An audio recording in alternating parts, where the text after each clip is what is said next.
the heart of a vast and peaceful forest called Noorwood. Birds of all kinds lived in harmony. Among them was a white dove named Sparrow, unlike any other. He looked ordinary, 2 wings, a soft grey beak, and calm eyes, but there was something extraordinary about him. Sparrow had a secret power: his feathers could heal. No one knew how or why. Some said he was blessed by the light of the moon the night he hatched. Others believed he had touched the sky's tears during a great storm.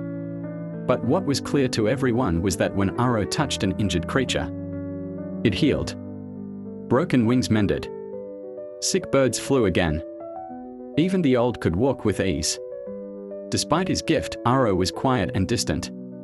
He would sit on high branches and watch the sun rise, often alone. Healing others brought him peace, but deep inside, he longed for something more, an answer to why he had this power, and what he was meant to do with it.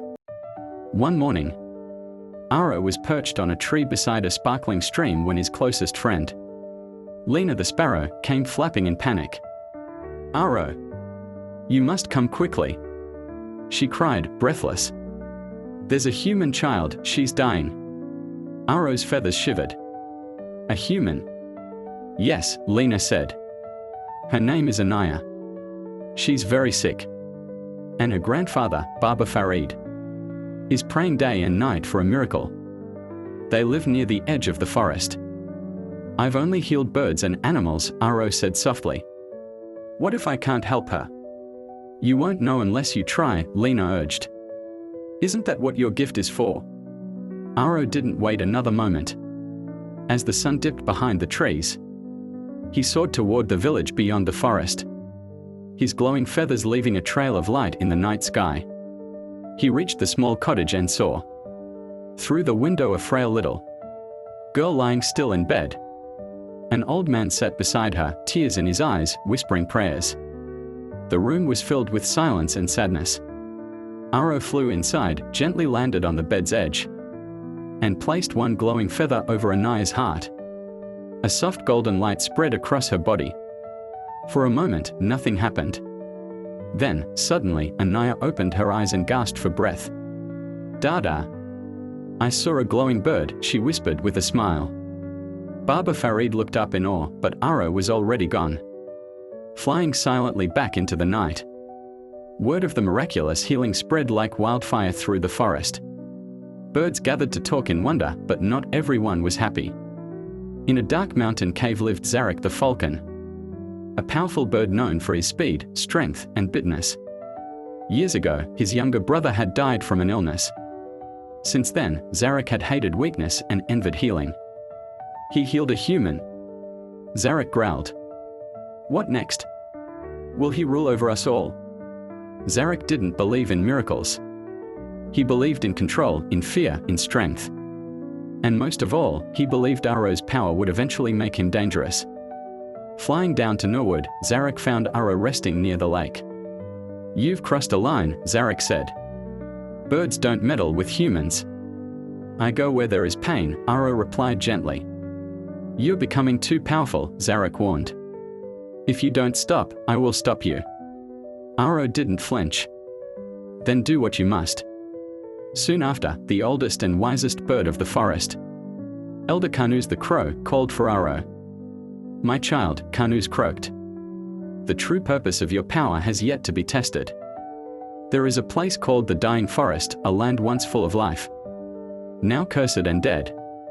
Nothing grows there. Not a leaf, not a song." Karnoos paused. "But I believe your healing might restore it." Sparrow nodded. "That will go." Lina, ever loyal, joined him on the journey. They flew through storms, over rivers, and through clouds so thick they could barely see each other. At last, they arrived. The dying forest was worse than they imagined.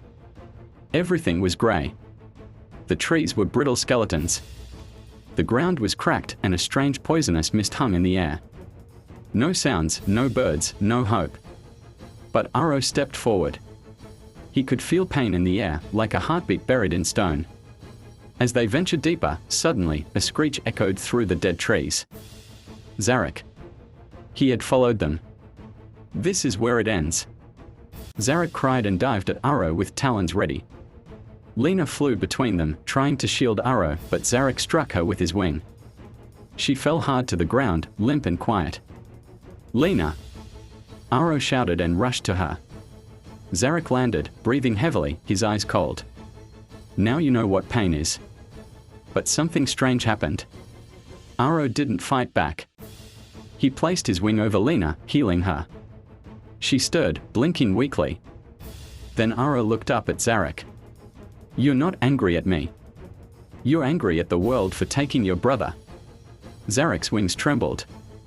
"You needed healing too," Aro said. "But no one came. So you chose rage." For the first time, Zarak didn't have an answer. His eyes watered. "I miss him every day," he whispered. Aro stepped forward and gently placed his wing on Zarak's chest. The Falcon dropped to the ground, breathing slowly. As if the weight he carried for years was finally gone. Now united, the three birds reached the center of the dead forest, a black, poisoned lake surrounded by lifeless trees. "This is it," Aro said. He flew over the lake and gently dipped both glowing wings into the dark water. The moment he did, a shock of light burst from beneath the surface. The skies turned gold. Rain poured down, not normal rain, but glowing droplets like stars. The earth cracked and bloomed. Trees turned green. Flowers opened in seconds. Grass returned. The poisoned air cleared. Animals appeared, deer, rabbits, and birds, as if waking from a long nightmare. The dying forest was alive again. Aro collapsed from exhaustion. Lina and Zarak caught him before he fell. "You did it," Lina whispered. "No," Aro smiled faintly. "We did." Aro never returned to Noorwood. Some say he left to heal faraway lands.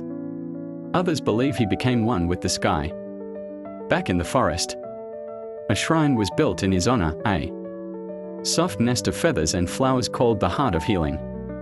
Birds from all over came to tell their young of the dove who healed not just wounds, but hearts. Zarak became protector of the skies. He no longer ruled with fear, but with courage and care. Lina, now the storyteller of the forest, would sit on the highest branch and tell the tale of Aro to every new bird that hatched. And in a small village by the trees, a girl named Anaya would sometimes see a flash of glowing wings in the sky and smile, whispering, "My healing bird is still out there."